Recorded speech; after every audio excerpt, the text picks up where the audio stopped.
In today's video, we are going to derive one of the most fundamental equations in semiconductor physics, the current voltage relationship of a PN junction diode.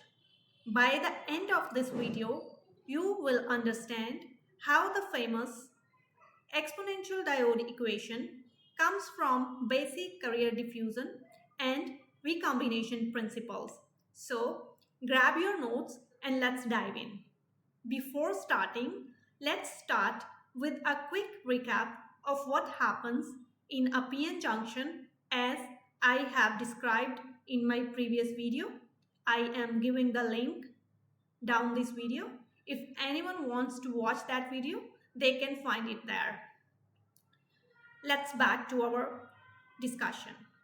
When a p-type and an n-type semiconductor come together, diffusion of electrons and holes occurs, creating a depletion region.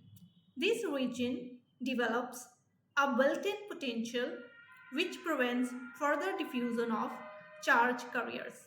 Now, when we apply an external voltage, it modifies this barrier.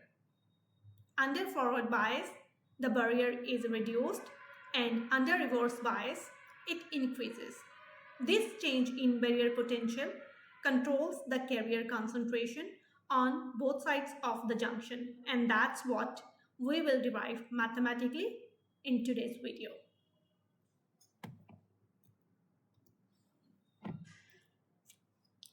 Let's look at the minority carrier concentration on the p side, and it is denoted by Np. The equation 1 is at equilibrium, where minority carrier concentration on p side is equal to electron concentration on the n side, here denoted by Nn. E is the electronic charge, K is the Boltzmann constant, T is temperature, and Vb is the built-in potential. This expression represents how many electrons are able to cross the junction barrier at equilibrium, which is a small number because of the exponential suppression. Now, when we apply when we apply a forward bias voltage, the effective barrier reduces from Vb to V.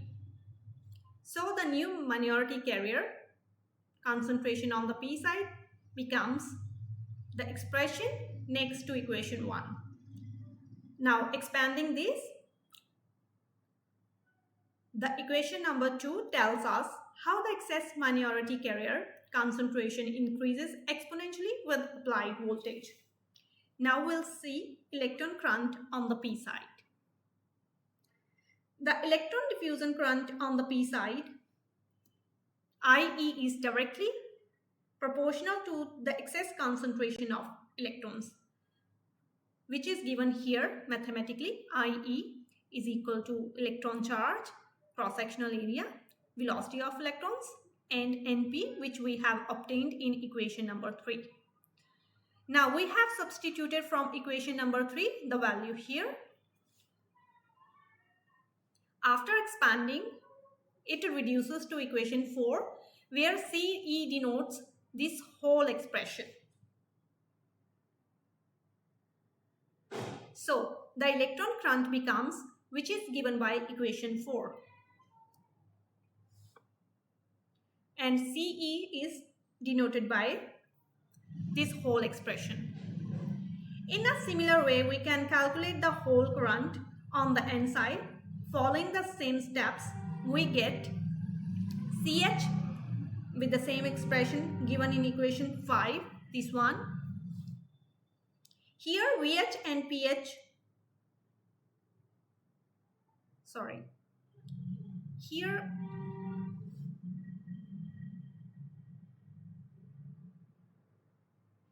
Vh represents the diffusion velocity, and equilibrium hole concentration is denoted by Ch on the n side. Finally, we will find total current, which is sum of hole current and electron current. Now we have substituted both values in total current equation from equation 5 and equation 4.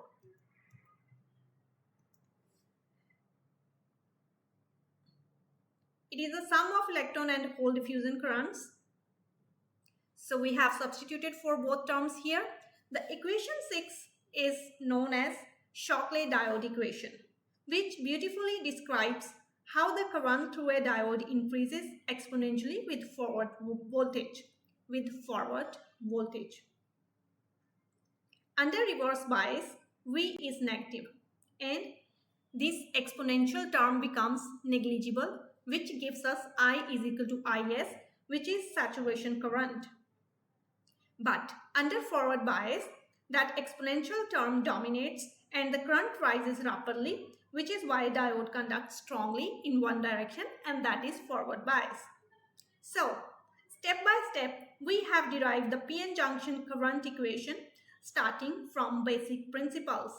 This derivation not only explains diode behavior, but also forms the foundation for transistors, LEDs, and solar cells. If you found this explanation helpful, don't forget to like, subscribe, and share this video with your classmates. Now, let's solve a really interesting and practical problem related to resistance and conductivity. This problem I have taken from IIT notes.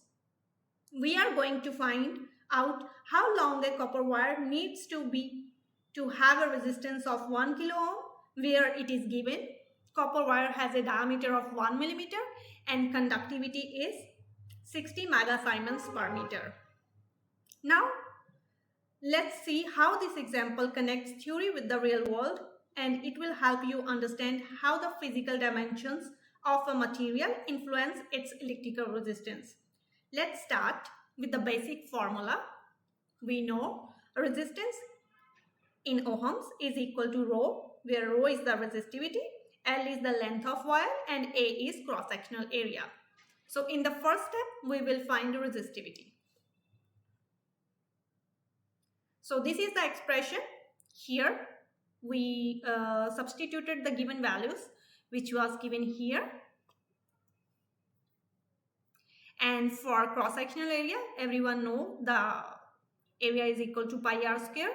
We have given the diameter, we found the radius, and for the further, we have calculated the area is this, and we will substitute this value in this equation. The final answer is 47.1 kilometer. I hope you will calculate it. I'm leaving it here for your calculation. If someone has found the same answer, please write in the comments. Well, 47 kilometers. It is a huge length of copper wire just to get 1 kilo ohm of resistance. How interesting fact is it? This result shows how good a conductor copper really is. It has such high conductivity that you need tens of kilometers of it to reach just 1000 ohms. In practical electronics, we use thinner wires or materials with higher resistivity like nichrome for resistors and heating elements. So, next time you look at a small copper wire, remember to make it resist like a 1 kilo ohm resistor, you have to stretch it across half a city. Once again, if you enjoyed this physics meets practical example, make sure to like and subscribe my channel and share it with your peers. Thanks for watching and see you in the next video.